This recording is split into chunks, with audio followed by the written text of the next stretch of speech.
Nemo, ang batang papel, ni Rene O. Villanueva. Si Nemo ay isang batang yari sa ginupit na dyaryo. Pinunit-punit, ginupit-gupit, saka pinagdikit-dikit. Si Nemo ay ginawa ng mga bata para sa isang proyekto nila sa klase. Ngayon'y bakasyon na. Si Nemo ay naiwang kasama ng ibang papel sa silid. Nakatambak siya sa bunton ng mga maalikabok na folder at envelope. Isang araw, isang mapaglarong hangin ang nanunuksong umihip sa silid. Inilipad niya sa labas si Nemo. Nagpalutang-lutang sa hangin si Nemo. Naroong tumaas siya, naroong bumaba. Muntik na siyang sumabit sa mga puno at sa mga sanga ng rattlesnake. Nang mapadpad siya sa tabi ng daan, muntik na siyang mahagip ng humahagibis na jeep. Mabuti na lamang at napakagaan ni Nemo. Nagpatawing-tawing siya sa hangin bago tuluyang lumapag sa gitna ng panot na damo sa palaruan. Nakahinga ng maluwag si Nemo.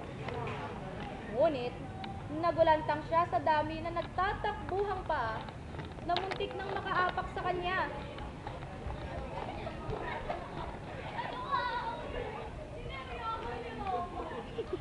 Araw-araw, tuwing hapon, pinanonood ni Nemo ang mga naglalarong bata. Inggit na inggit siya sa kanila. Tuwing makikita niya ang mga bata sa palaruan, gustong-gusto rin niyang maging isang tunay na bata. Gusto kong tumawa tulad ng totoong bata.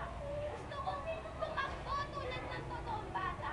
Gusto kong maghagis ng bola tulad ng totoong bata. Gusto ko, gusto ko, gusto ko! Sabi nila, kapag may hiniling ka raw na gusto mong matupad, kailangang sabihin mo ito sa pinakamalayong bituin sa langit. Kaya isang gabi, matyagang nagbantay sa langit si Nemo. Hinintay niya ang paglabas ng pinakamalayong bituin. At nang makita niya ito, sinabi niya ang kanyang hindi.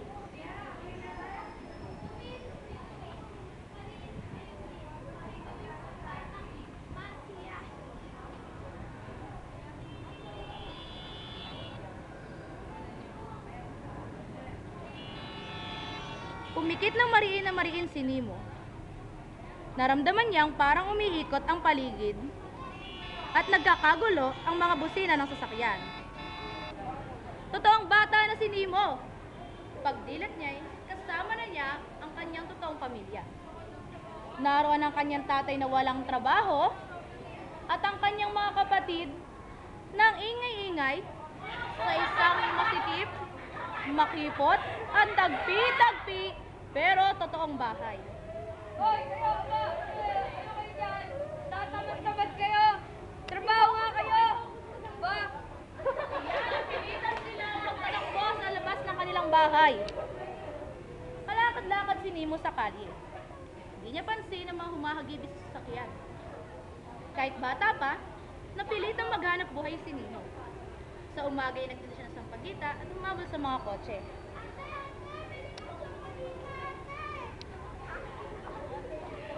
Pagod na pagod si Nemo araw-araw. Pakiramdam niya, pabilis ng pabilis ang kanyang pagtanda. Kaya naisipan niyang pumasok sa eskwela.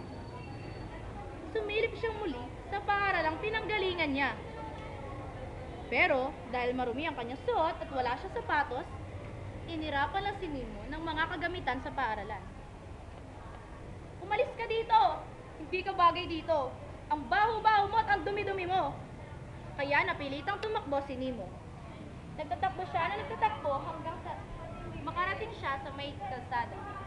At sa maraming kalye ng marusing na lungsod, sa bawat sulok ay may nakita siya mga batang kalye.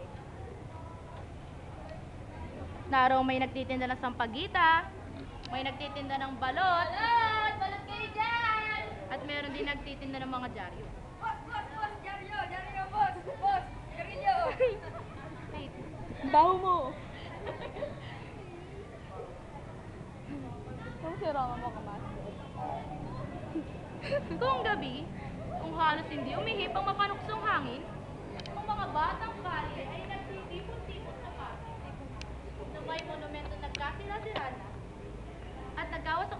dahil sa hindi na ito napangalagaan pa.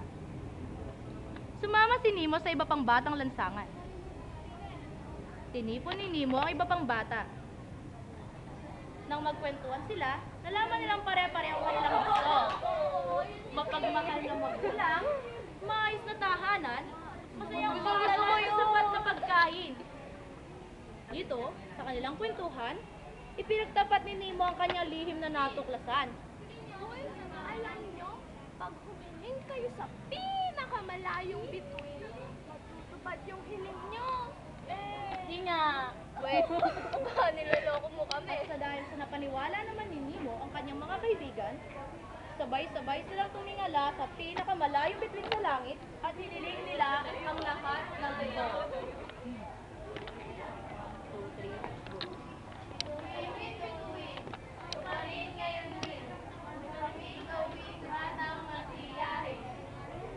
Sa isang iglap,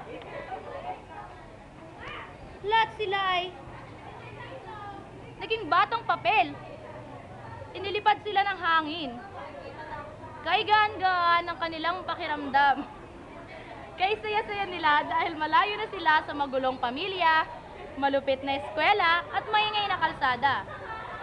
Marami man ang naawa sa kanila, hindi na nila ito pinansin. Mas maligaya na ngayon ang mga batang papel gaya ni Nemo kaysa sa mga totoong bata na kailangang makibaka at mabuhay sa malupit na kalsada. Nemo, ang batang papel ni Rene O. Villanueva.